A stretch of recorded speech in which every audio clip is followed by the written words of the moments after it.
दोस्तों, हर धर्म में अपनी अपनी परंपराएं और रीति रिवाज हैं। इन्हीं में से एक रिवाज मृत व्यक्ति के शरीर को नष्ट करने का है। हिंदू धर्म में मृत व्यक्ति के शरीर को जलाने का रिवाज है, लेकिन छोटे बच्चों के लिए यह नियम अलग हैं। आखिर ऐसा क्यों है कि नवजात बच्चों की मृत्यु के बाद इनके शरीर को जलाया नहीं जाता, बल्कि जमीन में गड्ढा खोदकर दफना दिया जाता है? दोस्तों, गरुड़ पुराण में नवजात शिशु की मृत्यु के कारण और मृत्यु के बाद अंतिम संस्कार के नियमों के विषय में चकित कर देने वाली बातें लिखी हैं। नवजात बच्चे के मरने के बाद उसकी आत्मा की शांति के लिए उसके माता पिता को क्या करना चाहिए और क्या मरने के बाद बच्चों को भी यमलोक के कष्ट सहने पड़ते हैं, इस विषय पर गरुड़ पुराण में भगवान विष्णु ने जो भी बताया है, उन सभी नियमों और कारणों को इस वीडियो में जानेंगे। आपसे प्रार्थना है कि कमेंट बॉक्स में जय श्री नारायण लिखकर परमात्मा को अपना आभार व्यक्त करें। गरुड़ पुराण में वर्णित कथा के अनुसार पक्षीराज गरुड़ को भगवान विष्णु ने बताया कि बच्चों की मृत्यु के बाद उन्हें दफना देना चाहिए। अगर किसी स्त्री का गर्भपात हो जाए या फिर जन्म के बाद 2 वर्ष की उम्र तक किसी बालक या बालिका की मृत्यु हो जाए तो उन्हें जमीन में गड्ढा खोदकर दफना देना चाहिए। इससे अधिक उम्र के बच्चों की मृत्यु होने पर उन्हें जलाना चाहिए। दोस्तों, गरुड़ पुराण के अनुसार जब मनुष्य जन्म लेता है तो वह 2 वर्ष की उम्र तक इस संसार की मोह माया से परे रहता है।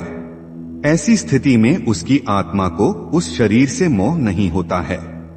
ऐसे में जब कोई 2 वर्ष से कम उम्र का बच्चा मृत्यु को प्राप्त होता है तो उसकी आत्मा आसानी से उस शरीर को त्याग देती है और पुनः उस शरीर में प्रवेश करने की कोशिश नहीं करती। जबकि मनुष्य जैसे जैसे बड़ा होता जाता है, मोह माया में बंधते जाता है।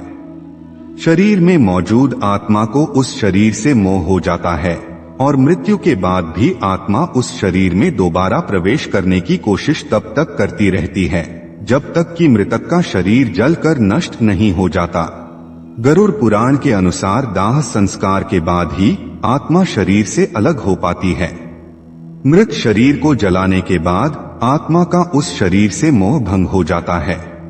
दोस्तों, वास्तव में अग्नि को हिंदू धर्म में एक प्रवेश द्वार माना गया है। जब मृतक को जलाया जाता है तो उसकी आत्मा अग्नि के माध्यम से आध्यात्मिक दुनिया में प्रवेश कर जाती है। परंतु बच्चे जिन्होंने ज्यादा जीवन नहीं जिया होता है, उनकी आत्मा को अपने शरीर से कोई लगाव नहीं होता, इसीलिए उनकी मृत्यु हो जाने पर जलाने के बजाय दफनाने का विधान है। दोस्तों, क्या बच्चों की आत्माओं को भी यमलोक के कष्ट भोगने पड़ते हैं? आइए जानते हैं। गरुड़ पुराण के अनुसार जिस आत्मा ने अपने पिछले जन्मों में बहुत कम पाप किए होते हैं, वे मृत्यु के बाद अपने पाप के अनुपात में मृत्युलोक में थोड़े समय के लिए मनुष्य शरीर में कष्ट भोगते हैं, फिर स्वर्ग चले जाते हैं। गरुड़ पुराण में बताया गया है कि 2 वर्ष से कम की आयु में मृत्यु होने पर बच्चों की आत्मा सीधे स्वर्ग जाती है। इतने छोटे बच्चों को उनके कर्म नहीं बल्कि आयु के आधार पर स्वर्ग में स्थान मिलता है। आइए दोस्तों, अब आपको बताते हैं कि श्री नारायण ने गरुड़ पुराण में मृत शिशु की आत्मा की शांति के लिए क्या उपाय बताए हैं। भगवान विष्णु के अनुसार जब किसी शिशु की मृत्यु हो जाती है तब उसके माता पिता को अपने बच्चे के नाम पर दूध का दान करना चाहिए। शिशु जितने महीने का हो उतने बच्चों को दूध पिलाने से मृत आत्मा को शांति मिलती है। बच्चों की मृत्यु के बाद उनका श्राद्ध नहीं किया जाता। बच्चों का श्राद्ध न करने के पीछे एक कारण है। हिंदू धर्म शास्त्रों के अनुसार श्राद्ध तभी किया जा सकता है जब किसी व्यक्ति का मुंडन या उपनयन संस्कार हो गया हो। इतना ही नहीं, भगवान विष्णु ने गरुड़ पुराण में मृत बच्चों के अंतिम संस्कार के नियमों का भी वर्णन किया है। गरुड़ पुराण में नारायण कहते हैं कि यदि किसी बालक की मृत्यु हो जाती है तो उसे जमीन में गड्ढा खोदकर गाड़ने के बाद उसके परिवार वालों को जमीन के उस हिस्से को गोबर से लेप देना चाहिए। फिर उस पर गंगाजल छिड़क देना चाहिए और फिर उसके ऊपर तुलसी का एक पौधा लगा देना चाहिए। जहाँ तुलसी का पौधा होता है वहाँ नारायण स्वयं निवास करते हैं। ऐसे में आत्मा को जल्दी ही मुक्ति मिल जाती है। गरुड़ पुराण के 10वें अध्याय में बताया गया है कि गर्भ के नष्ट होने पर उसकी कोई क्रिया नहीं की जाती, लेकिन दांत निकलने के पूर्व की अवस्था वाले बच्चे के मरने पर दुग्ध दान करना चाहिए। बालक अवस्था वाले शिशु के मरने पर उसकी आत्मा की शांति के लिए जल से भरा घट दान करना चाहिए और खीर का भोज कराना चाहिए। कुमार अवस्था वाले बालक के मरने पर उसी अवस्था के बालकों तथा ब्राह्मणों को भोजन करवाना चाहिए, जबकि 5 या उससे अधिक उम्र के बालक की मृत्यु होने पर पायस और गुड़ के 10 पिंड दान करना चाहिए। दोस्तों, अब तक हम लोगों ने सिर्फ मृत बच्चों के बारे में सुना, लेकिन गरुड़ पुराण में यह भी बताया गया है कि संत पुरुष और भिक्षुक को भी मृत्यु के बाद दफनाना चाहिए।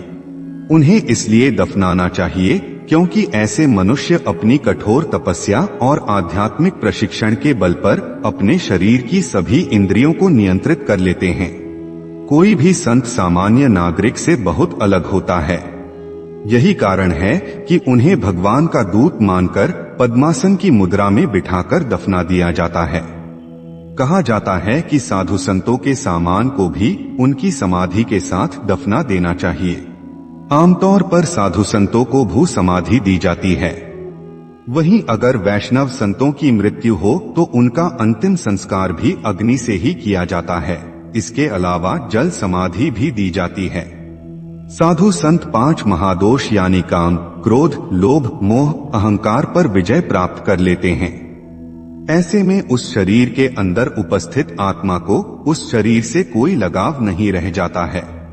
जब ऐसे मनुष्य की मृत्यु हो जाती है तो वह बिना किसी बाधा के अपने शरीर को त्याग कर परमधाम को चले जाते हैं। दोस्तों, बच्चे अबोध होते हैं और भगवान विष्णु ने खुद बच्चों की आत्मा के लिए सीधे स्वर्ग के द्वार खोलने का आशीर्वाद दिया है।